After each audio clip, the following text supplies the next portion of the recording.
Au nom du Père et du Fils et du Saint-Esprit. Amen.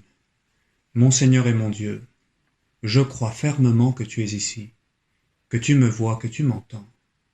Je t'adore avec profonde révérence, je te demande le pardon de mes péchés et la grâce de faire avec profit ce moment de prière. Ma Mère Immaculée, Saint Joseph, mon Père et Seigneur, mon ange gardien, intercédez pour moi. Viens Seigneur Jésus, viens, ne tarde pas.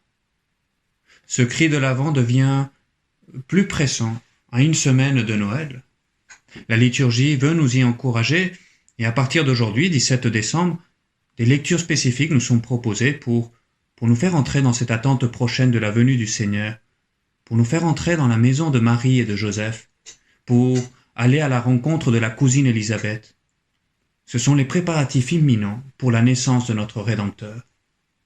L'objectif pour nous est clair, accompagner le Seigneur qui vient. Et c'est pour cela que je me permets, au début de ce moment de prière, de faire une petite page de publicité. Je pense que tu ne m'en voudras pas, Seigneur, c'est pour nous aider à prier davantage. Oui, parce que qu'est-ce que je suis heureux d'apprendre, il y a quelques jours, la publication d'une traduction d'un conte de Noël que j'affectionne tout particulièrement. Et Dieu fit une crèche, de l'abbé Monasterio, aux éditions Le Laurier.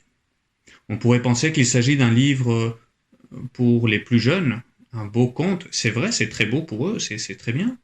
Mais je vois ce livre aussi et surtout comme une aide puissante pour nous tous, pour entrer par la prière dans la crèche ces prochains jours, et participer ainsi de la vie de famille de Marie et de Joseph autour de Jésus. Viens donc, Seigneur Jésus, ne tarde pas. Et nous ouvrons donc l'Évangile avec ce désir. Et là, ô surprise, c'est pas l'un des évangiles les plus simples à écouter. Généalogie de Jésus-Christ, fils de David, fils d'Abraham.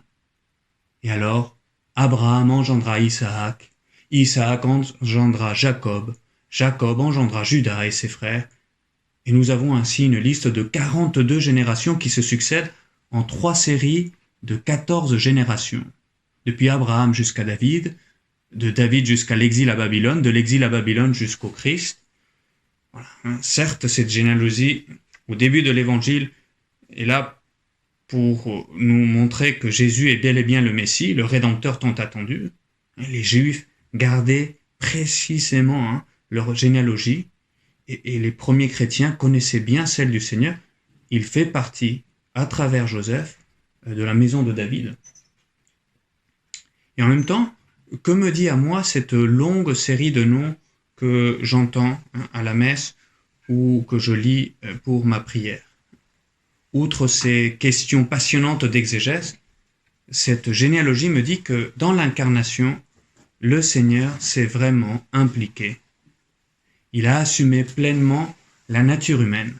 Et pour cela, il s'est inséré dans l'histoire des hommes et de ce qu'il y a de plus profondément humain, dans la famille, dans nos familles.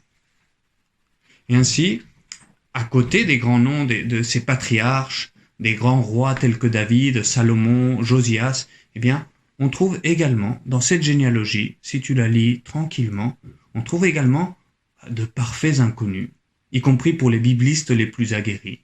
Sadoc, Hakim, Mathan.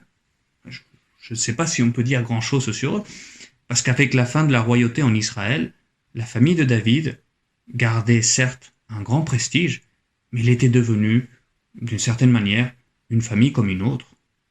Joseph sera un simple charpentier dans un village reculé de Galilée.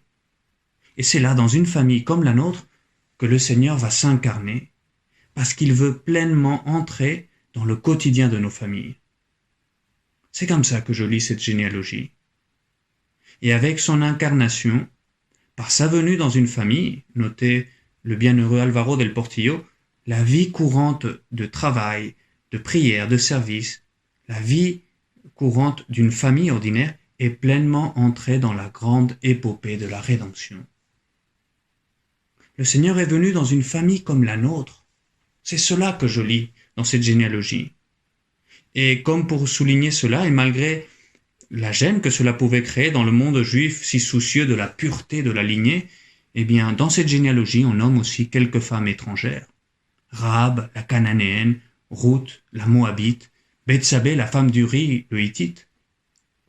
Comme si le Seigneur voulait nous dire que cette grâce qu'il est venu apporter dans la famille, eh bien, elle nous concerne tous. Pas seulement une lignée particulière du monde juif, mais tous, quelle que soit notre famille. Tous, parce que comme toute famille, celle du roi David, elle est aussi blessée par le péché. On y trouve le roi Akaz, le plus néfaste, le plus sanguinaire des rois d'Israël. On trouve là aussi Tamar, qui ne brille pas par sa pureté. Salomon, tout sage qu'il était, qu'il fut, se laissa séduire par les richesses et par le pouvoir, et il s'éloigna du Seigneur à la fin de sa vie. David non plus n'est pas exempt de péché, tout comme sa femme, Bethsabée, et pour bien marquer la réprobation de sa conduite, dans cette généalogie, on ne la nomme que par une périphrase, on dit la femme d'Urias. La grande épopée de la rédemption veut passer par la famille, par nos familles aussi qui sont blessées par le péché, par la dispute, par les divisions, les comparaisons, les méfaits des uns ou des autres. Aucune famille n'est exempte de toute tâche, la mienne non plus, Seigneur. Et c'est pour cela que je te dis, viens Seigneur Jésus, viens dans ma famille, viens apporter ta rédemption. Et c'est pour cela que cette généalogie est pour moi un appel à l'espérance, parce que la grande épopée de la rédemption, elle veut entrer dans nos familles. Parce qu'en choisissant de venir au monde dans une famille, notre Seigneur vient nous apporter la lumière du pardon, la lumière de l'espérance, dans nos familles qui sont si souvent marquées par le péché. Ta famille aussi, Seigneur, ta famille de David. Marie et Joseph ont aussi connu les difficultés d'une famille blessée par le péché. Au soir de Noël, il n'y avait personne pour les accueillir. Et pourtant, ils étaient à Bethléem, la ville de David, et les cousins ou les cousins germains ne manquaient pas.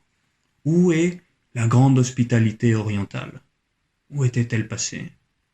Et plus tard, dans la vie publique, certains de ses cousins non seulement ne crurent pas en Jésus, mais ils diront même que Jésus était possédé. Jésus a connu les difficultés des vies de famille que nous connaissons aussi. Alors quel est le secret de Marie et de Joseph pour faire entrer cette rédemption dans la famille? Le pape François le dit merveilleusement. Le pape François, dont c'est l'anniversaire aujourd'hui précisément, et je profite, Seigneur, de ce moment de prière pour te confier le pape François, sa personne, ses intentions. Je te remercie, Seigneur, pour l'année de Saint Joseph qu'il nous a donnée, qui va nous aider justement à entrer avec lui dans la Sainte Famille. Eh bien, le pape François, il répondait à cette question. Quel est le secret de Marie et de Joseph? Eh bien, il disait, dans la vie familiale de Marie et de Joseph, Dieu est vraiment au centre.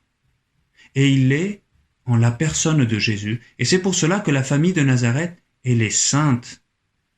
Pourquoi? Parce qu'elle est centrée sur Jésus. Centrée sur Jésus. Et c'est pour cela qu'à travers Marie et Joseph, la grâce de la rédemption est entrée dans la famille de David. Et après la résurrection, plusieurs cousins du Seigneur se convertiront, et l'un d'entre eux, Jacques, il sera même le premier évêque de Jérusalem. La grâce de la rédemption veut passer par nos familles. Voilà le chemin pour nous aussi, afin que cette grâce de Noël vienne dans nos familles. Faire place à Jésus qui vient. Accueillir Jésus dans notre vie de famille, dans notre quotidien, afin que cette grâce de la rédemption vienne aussi sur nos familles, si souvent blessées, Seigneur, par le péché. Accueillir Jésus dans la famille, cette année, eh bien, à cause des circonstances sanitaires, peut-être qu'il y aura moins de monde au fait, qu'à cela ne tienne, je vais les soigner, les choyer davantage, Seigneur.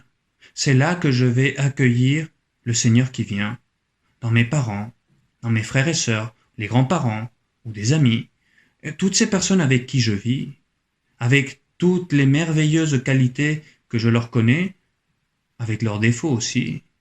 Comme toi, Seigneur, tu as assumé, tu es venu dans une famille qui n'était pas parfaite. que je me rende compte, Seigneur. Viens, Seigneur Jésus, viens apporter le salut dans nos familles. Dès maintenant, viens illuminer de ta présence les derniers préparatifs de ces jours festifs. Peut-être que tu as encore plein de choses à préparer pour le réveillon, pour le déjeuner du 25. Eh bien, fais-les avec le Seigneur. Fais-les en invoquant le Seigneur pour qu'il entre dans ces relations que tu veux bâtir. Viens, Seigneur Jésus, viens dans ces préparatifs. Viens dans ces cadeaux que je dois encore trouver pour telle ou telle personne. Dieu fit une crèche ou ce que tu voudras comme autre livre. Ou viens, Seigneur Jésus. Disons-le lui souvent pour chaque personne de notre famille. Et je vais par là, Seigneur, en t'introduisant par la prière dans ma vie de famille.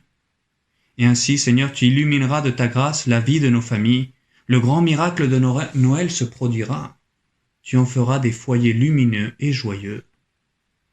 Oui, par ton incarnation, notre vie de famille est pleinement entrée dans la grande épopée de la rédemption. Alors viens, Seigneur Jésus. Je te remercie, mon Dieu, des bonnes résolutions, des actes d'amour et des inspirations que tu m'as communiquées dans cette méditation. Je te demande de m'aider à les mettre en pratique.